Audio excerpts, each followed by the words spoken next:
Dan tolong aku nanti, ya Allah, di hari akhir, kumpulkan aku bersama orang-orang miskin. Rasul nggak mengatakan, kumpulkan orang miskin bersama aku. Tapi Rasul meletakkan seakan-akan orang miskin ini pangkatnya di akhirat tingginya luar biasa, sampai Nabi SAW yang minta, tolong kumpulkan aku bersama orang yang miskin. Rasul sampai menyatakan, orang-orang miskin akan masuk surga 500 tahun lebih cepat daripada orang-orang kaya. Au kama qala sallallahu alaihi wasallam. Setelah mendengar penuturan yang singkat ini, pengen jadi orang miskin atau kaya? Ini akan mengalahkan ibadahnya orang kaya dengan sedekahnya, dengan hajinya, dengan umrohnya. Kalah itu orang kaya tadi. Sahabat ngamalin. Lah yang kaya waktu itu belum dapat ajaran ini dari Nabi Muhammad SAW. Ini spesialis untuk orang miskin.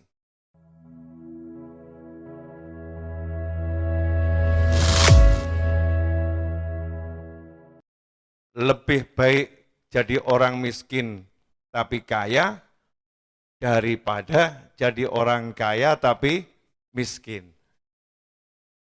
Kalimat ini kalau didengar oleh seseorang, masing-masing nanti akan mengungkapkan isi hatinya, mengomentari. Oh maksudnya begini, oh maksudnya begini, oh maksudnya begini. Setiap orang akan punya pendapat sendiri-sendiri terhadap kalimat tersebut. Ya, sedekah, dan sangat banyak orang miskin ahli sedekah. Jadi sedekah ini nggak ada kaitannya dengan itulah demi merubah, ya demi merubah pola pikir manusia yang menganggap kemiskinan itu kehinaan, kemiskinan itu kerendahan. Maka Nabi SAW berdoa, Allahumma ahyini miskinan, wa amitni miskinan, wahsyurni fi zumratil masakin. Nabi Muhammad SAW sampai berdoa, bukan hina. Maka Rasul berdoa, Allahumma ahyini miskina, ya Allah hidupkan aku sebagai orang miskin, wa amitni miskina, dan wafatkan aku sebagai orang miskin, wahsyurni fi zumratil masakin, dan tolong aku nanti, ya Allah, di hari akhir, kumpulkan aku bersama orang-orang miskin. Rasul nggak mengatakan, kumpulkan orang miskin bersama aku. Tapi Rasul meletakkan seakan-akan orang miskin ini pangkatnya di akhirat tingginya luar biasa, sampai Nabi SAW yang minta, tolong kumpulkan aku bersama orang yang miskin. Makanya dikatakan, untuk menghapus tadi itu, pikiran-pikiran kalau miskin itu hina, miskin itu rendah, Rasul sampai menyatakan orang-orang miskin akan masuk surga 500 tahun lebih cepat daripada orang-orang kaya. Au kama qala sallallahu alaihi wasallam. Setelah mendengar penuturan yang singkat ini, pengen jadi orang miskin atau kaya? Gitu. Gak bisa pengen jadi orang kaya. Gak bisa pengen jadi orang miskin, dalam arti jadi kaya atau miskin itu bukan keinginan kita. Anda kerja pakai resep jadi orang kaya 50 tahun tetap aja miskin. Karena memang takdirnya, jatahnya miskin. Ada orang yang nganggur ya. Masya Allah, beruntungnya luar biasa. Nganggur, wajah nggak jelas. Ya. Ilmu nggak seberapa, tiba-tiba ada wanita cantik jelita, kaya raya jatuh cinta, minta dinikah. Masya Allah, begitu menikah, sang istri meninggal dunia untuknya. Karena memang jatahnya orang kaya. Karena itu kerja bukan untuk jadi orang kaya. Bukan untuk jadi orang kaya.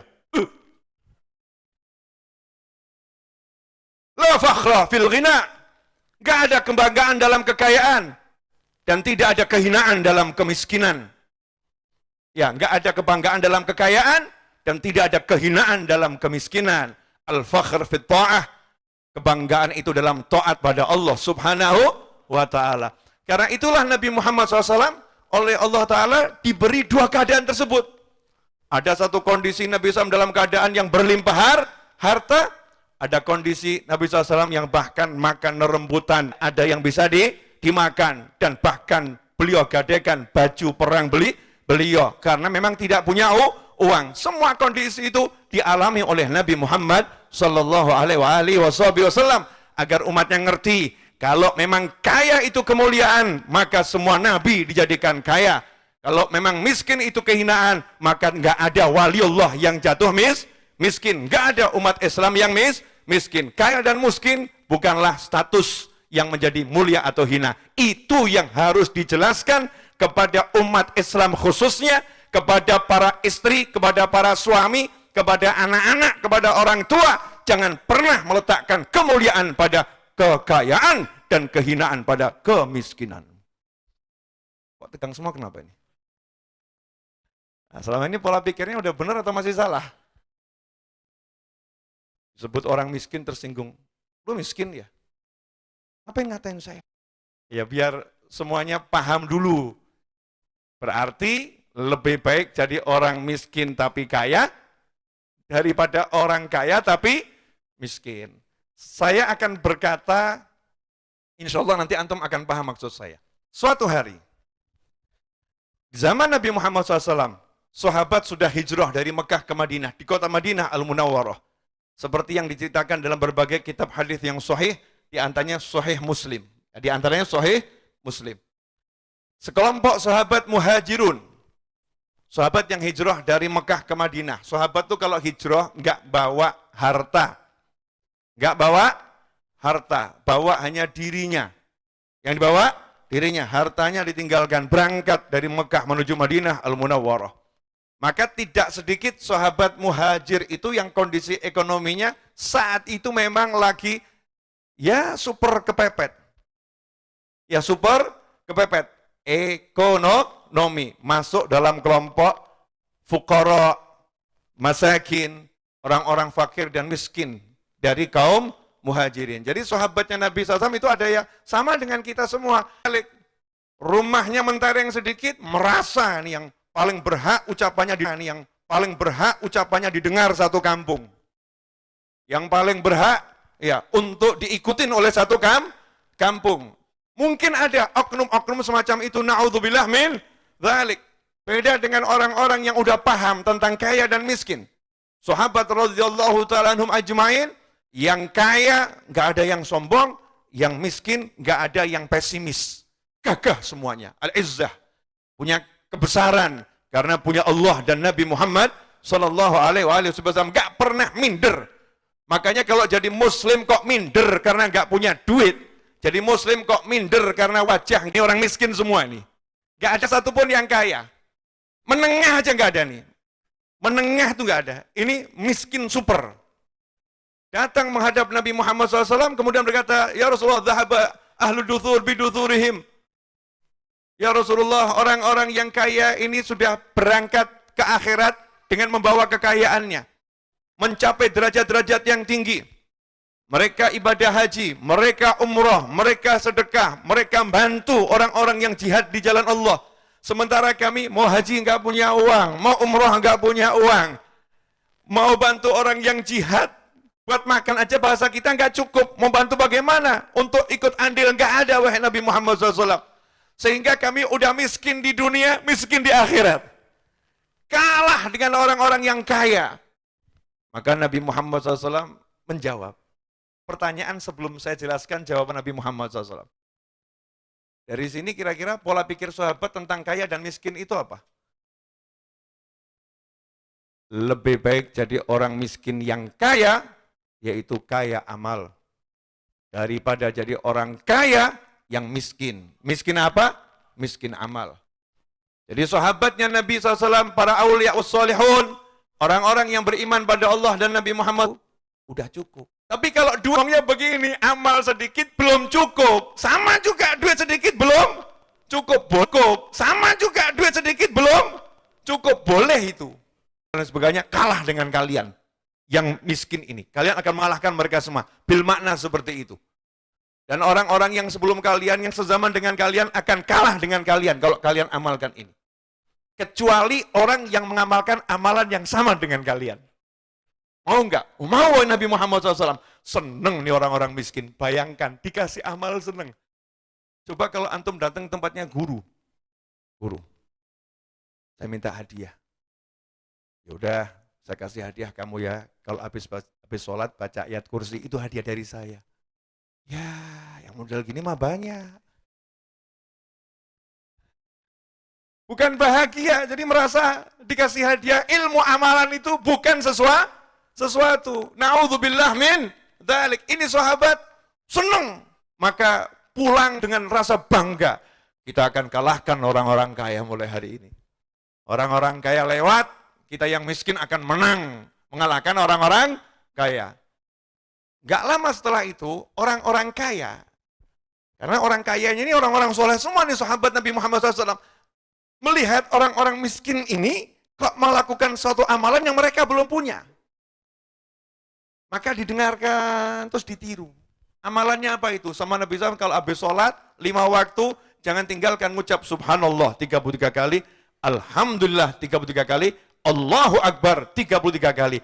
Ini akan mengalahkan ibadahnya orang kaya dengan sedekahnya, dengan hajinya, dengan umrohnya. Kalah itu orang kaya tadi. Sahabat ngamalin. Lah yang kaya waktu itu belum dapat ajaran ini dari Nabi Muhammad SAW. Ini spesialis untuk orang miskin.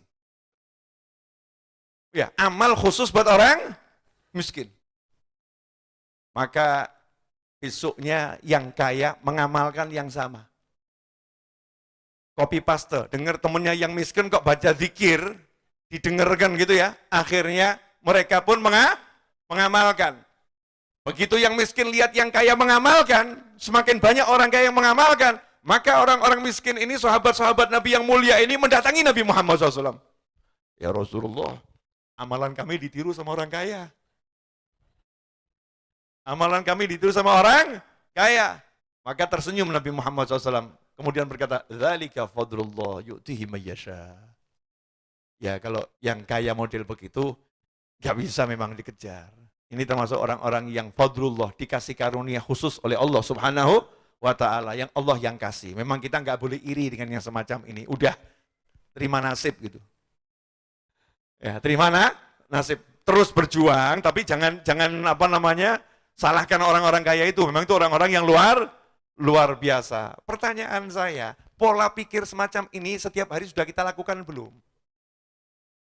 Jadi kalau noleh ke orang itu lihatnya amalnya lebih hebat dari saya apa enggak ya?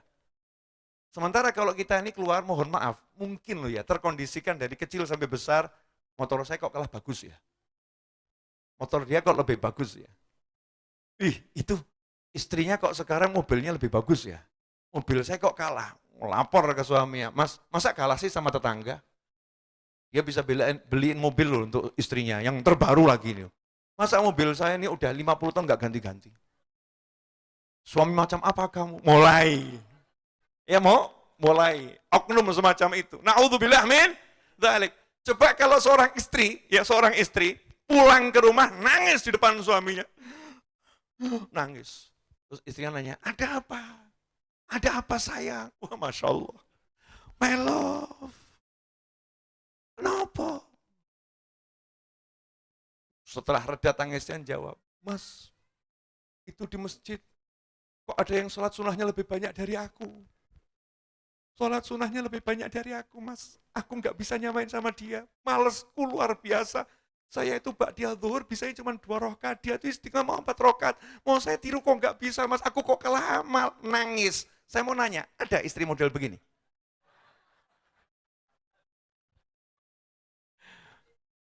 Jangan dijawab. Orangnya hadir soalnya. Jadi pola pikirnya itu begitu. Banyak-banyakan amal, bukan harta. Enggak ada kasta kaya miskin, enggak ada di benaknya sahabat. Tapi itu loh, kaya amal atau miskin amal. Sementara kita ini mendidik diri kita dan keluarga kita enggak sadar, fokus kaya duit. Yang ngeri, udah kaya duit, miskin amal. Kaya duit, miskin amal. Ada seseorang, boleh saya cerita? Adiknya sakit. Sakit. Masuk rumah sakit. Kemudian adiknya ditanya ini sama dokter, ada asuransi kesehatan? Dijawab, wah kalau asuransi kesehatan nggak punya, tapi saya punya asuransi yang lain. Apa asuransinya? Asuransi saya Allah sama kakak saya. Allah sama kakak saya. Nanti biasanya yang ngurus kakak saya, kata pasien tersebut.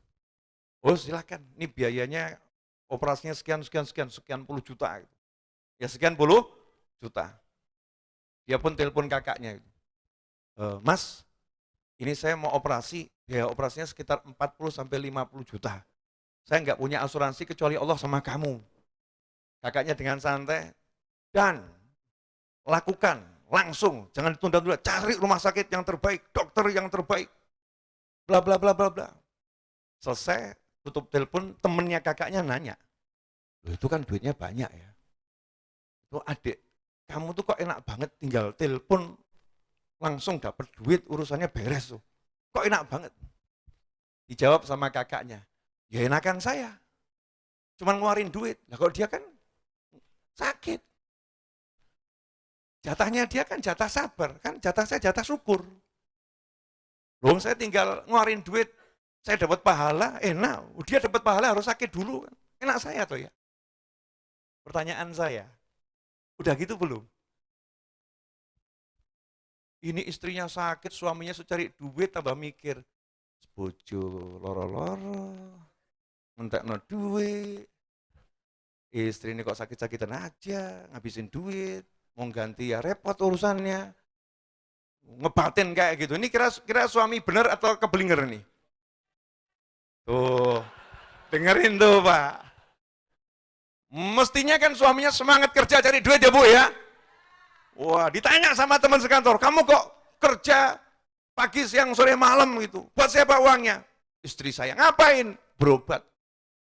Ngapain istri seperti itu kamu pertahankan? Ganti cari yang lain. Masya Allah, ini teman kantor hati-hati Bu, ada itu Bu.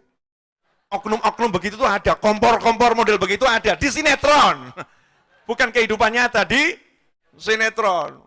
Tapi ini suaminya jamaah MRBJ, beda kelas. Jawab, loh saya itu kan cuma disuruh capek cari rezeki, banyak kesenangan dalam cari rezeki. Nah kalau istri saya itu suruh capek ngadepi penyakit. Allah ngasih saya tugas yang mudah kok, yang nikmatnya luar biasa, itu jadi jalan saya ke surga. Pahala semua itu, setiap langkah saya pahalanya berlipat-lipat, enak. Nah, istri saya mau dapat pahala suruh sabar dulu kan agak repot. Pertanyaan saya, apakah udah pola pikir kita gitu? Punya duit, Masjid Raya Bintaro Jaya, keluarkan itu yang namanya siapa ingin ikut andil, donasi untuk bla bla bla bla bla bla bla. Ada oknum donasi melulu. Ya donasi melulu.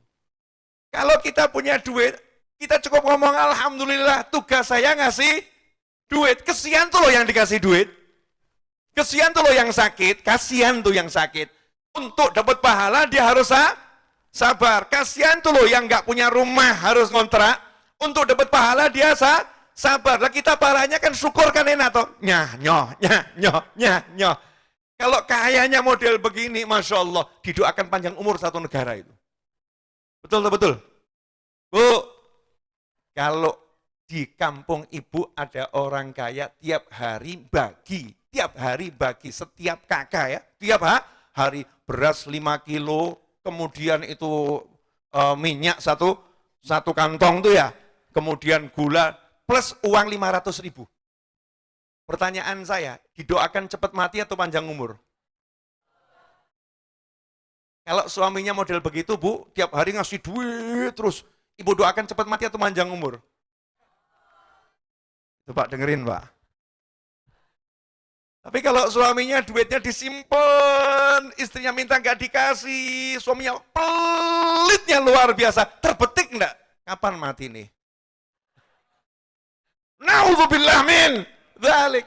Ada tetangga kaya raya pelitnya luar biasa, numpang parkir di depan rumahnya, belum berhenti itu mobil, pelayannya sudah keluar. Mohon maaf, jangan parkir di sini. Jangan parkir di sini. Ini wilayah kami. Masya Allah. Ditumpangi parkir 5 menit, itu udah marahnya luar biasa. Padahal itu jalan umum. Marahnya luar biasa. Bukan mau parkir 24 jam, sebentar baru 5 menit. Marahnya luar biasa. Orang kaya model begini, kira-kira didoakan panjang umur atau cepat mati? Fakta saja, panjang umur cepat mati. Oh, kalau idealnya didoakan segera sadar. Betul ya? Dipakai, kasihan ya. Alhamdulillah saya mau dipakai, kasihan ya. Alhamdulillah saya modal cuma sabar dapat pahala. Buat yang miskin yang bisa sabar itu juga, sabar itu mudah. Sabar itu mudah. Contoh, boleh Pak? Ibu sabar dulu Bu. Giliran Bapak-Bapak. Pak, saya mau nanya, pulang kerja capek, pengen minum teh. Terus ngucap, yang buatin teh. Emangnya aku pembantumu? Tiap hari teh. Ngurus anak capek tahu. Buat sendiri, jangan manja. Nanya Pak, sakit atau enggak sakit Pak? Oh, suara mulai berimbang. Sakit atau enggak sakit Pak? Jujur saja, sakit atau enggak sakit? Sakit. Saya mewakili Bu, sakit. Itu teh juga dari hasil kerja saya, gula dari hasil kerja saya. Semua saya fasilitasi, cuman dimintain tolong. Tolong saja kok kalimatnya luar biasa. Itu buat orang yang belum KMRBJ. Tapi kalau udah KMRBJ beda. Sabar. Cuman modal sabar aja kok repot. Oke sayang, siap ke dapur buat sendiri, keluar cari temen di luar ya. Kemudian ada temennya itu di pojok tukang parkir itu kan, minum teh sendiri, ditanya sama tukang parkir, gimana Pak? Biasa. Biasa gimana? Iya, banyak lagu di rumah. Merdu suaranya, cuman saya nggak boleh ngimbangin, nggak boleh duet, itu masalahnya. Kalau duet kan nanti repot, jadi lebih baik saya kesini dulu, minum dulu, ngobrol sama Bapak, nanti kembali lagi. Semoga nyanyiannya udah selesai. Masya Allah, wajahnya senyum, teduh, jamaah MRBJ. Beda. Oh, tiap hari ngaji, tiap hari cari ilmu, udah paham, oh modalnya cukup sabar. Nah itu yang dimaksud lebih baik jadi orang kaya, tapi amalnya luar biasa. Bisa mengalahkan orang miskin yang amalnya luar biasa. Ada yang nanya itu, Ustadz, guru, itu kan di hadis disebutkan orang miskin masuk surga 500 tahun lebih cepat dari orang kaya. Berarti kita yang kaya-kaya tetap kalah cepat masuk surganya sama orang miskin. Itu orang kaya yang bodoh. Orang kaya yang bodoh. Maksudnya gimana? Loh, yang masuk surga duluan kan orang miskin. Iya, ya kita fasilitasi. Jadi nanti kita kalau sudah ketemu di sana, kita bisa ngomong, boleh nggak numpang? Oh boleh Pak, silakan. Kita ikut masuk duluan. Itu yang tertinggal tuh yang nggak punya tumpangan orang miskin. Paham nggak nih? Yang nggak punya tumpangan orang miskin, nggak punya teman orang miskin. Lah kita ini udah friend sama teman-teman yang miskin. Wah banyak kawan saya orang miskin. Jadi di akhirat beliau-beliau masuk surga biar duluan, kita numpang di belakangnya, nunut. Mereka akan mengatakan, oh ya nih sama saya ini, malaikat ini sama saya, aman-aman, masuk, Masya Allah. Nah, ada orang-orang miskin yang nanti nggak masuk surga duluan. Kenapa? Karena hatinya ribut tentang harta melulu, di pikirannya harta melulu. Maka dia itu statusnya miskin di dunia, tetapi dalam pandangan malaikat, ini orang rakus harta. Maka dimasukkan dalam kelompok orang kaya yang nggak bersyukur. Ngeri atau nggak ngeri?